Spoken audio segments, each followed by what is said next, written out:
Salut Sandra, qu'est-ce qu'on a prévu de beau pour aujourd'hui? Salut Pauline. Alors aujourd'hui, Pauline, on change complètement d'ambiance. On part à Tanger, puis on va à Lyon pour parler du premier roman de Salma Al-Moumni, Adieu danger. Pauline, je t'avoue que ce texte m'a vraiment, comment te dire, secouée en fait. C'est un Hmm. texte très cru, très direct, Hmm. et je ne connaissais même pas c'était qui Salma Al-Moumni. Tu savais qui elle était avant toi, avant qu'on prépare cet épisode? Sandra, franchement, non, pas du tout, pas vraiment. Et d'ailleurs, c'est un peu fou parce que Salma n'a que 24 ans. Elle est née à Tanger en 1900 et elle a fait son chemin jusqu'à l'ENS de Lyon. Et là, paf, elle sort son premier livre chez Grasset en 2023. Et elle est donc la révélation de la rentrée littéraire en 2023. Vraiment, Sandra, c'est une maturité incroyable. Oui, elle n'est pas passée inaperçue et elle a frôlé le prix Médicis, figure-toi. Et elle a Waouh. pris, elle a raflé, elle a gagné le prix France Culture des étudiants, ce qui constitue un sacré début de carrière. Et je suis d'accord, ma soeur, c'est clair. Mais tu sais, quand tu lis l'histoire, tu comprends pourquoi ça a marché. On suit l'histoire de cette jeune femme qui est obligée de fuir Tanger. Le déclencheur est horrible. Des photos intimes d'elle ont fuité et elle se retrouve à Lyon, serveuse, à essayer de se réparer loin du regard des autres. Oui, et Pauline, le personnage s'appelle Alia. Et c'est là que d'ailleurs le livre devient vraiment fort. C'est un personnage féminin, haut en couleur, et elle décrit ce qu'elle appelle le regard masculin. C'est un pouvoir qui détruit tout sur son passage. Et d'ailleurs, j'ai noté ce passage où elle rencontre Cointin à Lyon. C'est hyper visuel. Elle dit assise près de lui, isolée de tous, il t'avait écrit I bet you look good on the dance floor sur un bout de papier, puis avait regardé tes lèvres. On sent que Quentin, lui, il a une confiance en lui qui l'a fait rougir. Alors qu'elle, c'est une jeune femme, donc, comme on a dit, qui avait eu besoin de se réparer et elle est en pleine reconstruction en France. Et la voilà donc à nouveau à être confrontée avec ce regard masculin qui la déstabilise plus que tout, Pauline. Oui, c'est fou. Mais Sandra, tu sais ce qui me m'interpelle aussi, c'est le fait qu'elle s'appelle Alia, comme notre personnage, notre fameux personnage de Rabia Alameddine, notre tout premier épisode. Oui, mais là, euh, enfin, notre première alia était libanaise. Oui, Et c'était un autre, elle avait, enfin, yani, son âge était très différent, mais oui, oui, avec deux profils complètement différents, le même pronom que je trouve par ailleurs très féminin, très, oui, très intéressant, très oriental en portant quelque chose d'extrêmement symbolique. Oh, oui, oui, c'est Alia, mais au-dessus de tout, Alia, c'est ça, Alia, en fait, c'est être au-dessus des choses. donc, je pense que avec Quentin, hein, on voit bien comment Alia veut se reconstruire. Et on comprend aussi pourquoi elle a décidé de partir, pourquoi elle a décidé de s'exiler.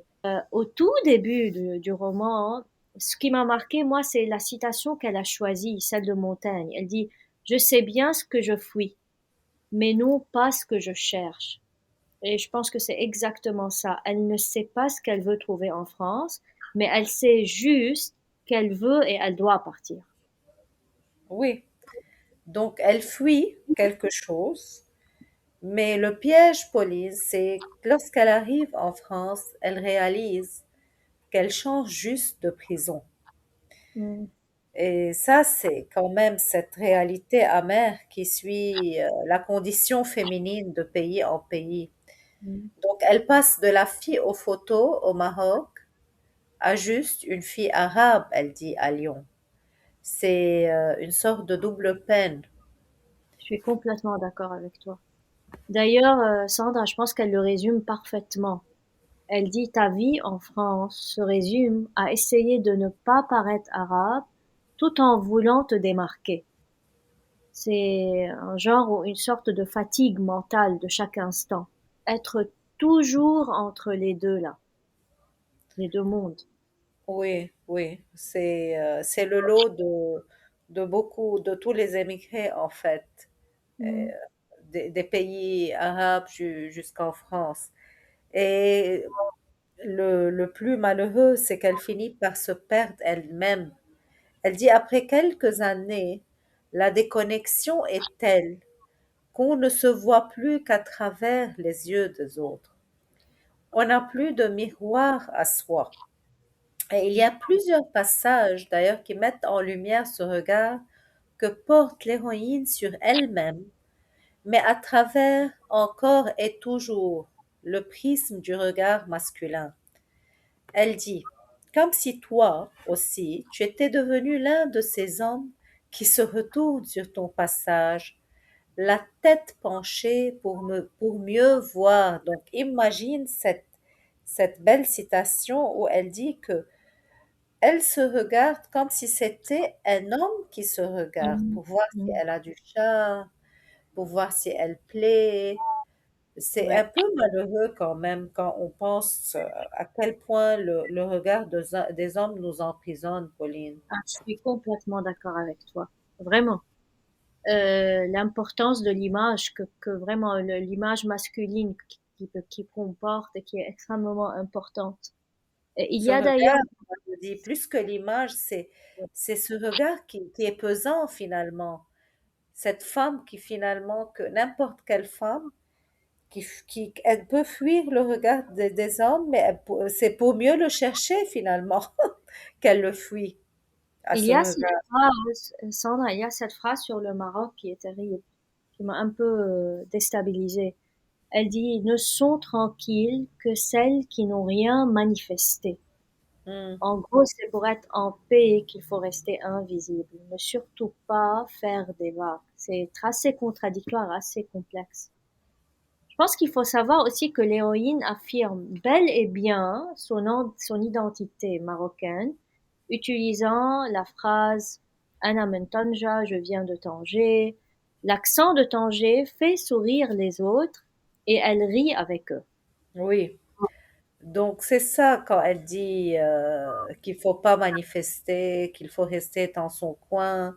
Mais on voit bien qu'elle n'est pas de ce genre, elle, parce Mm. que à travers son texte, d'ailleurs, qui est super audacieux, on sent qu'elle a mis tout son être, que ça soit son mal-être ou son bien-être dans ce texte. Et c'est très touchant quand même de constater que l'auteur clôt son roman avec cette affirmation si personnelle qui m'a fait mal au cœur. Je ne boirai plus de thé à la menthe à la plage, les orteils dans le sable et les guêpes près des doigts. Je ne reviendrai jamais à Tanger. Ah, la menthe, tu sais, la menthe et la limonade à la menthe qui me manquent tellement du Liban. Je pense que c'est la première chose que je ferai. La menthe, elle nous obsède d'une certaine manière. La prochaine fois, nous allons voguer entre l'Algérie, la Syrie, le Liban et Paris pour parler du roman Le Noir te va si bien d'Ahlam Moustarani. Et je me rends compte que ça me rappelle Tout va bien, le titre même de ton roman, ma sœur. Oui, mais enfin, le noir te va si bien, c'est tout à fait une autre ambiance parce que Pauline, c'est un roman d'amour que je prends plaisir, d'ailleurs que j'ai pris plaisir à lire, que je termine maintenant. C'est un très beau roman d'amour et un très beau, si tu veux, un très beau tango entre un homme de pouvoir et une chanteuse. Ah, Et c'est parce que génial. chaque histoire compte, on a hâte de vous raconter l'histoire de Hala donc, la jeune enseignante et chanteuse originaire de l'Ouest algérien dont le père, un chanteur également, a été assassiné par des intégristes islamistes. À la prochaine.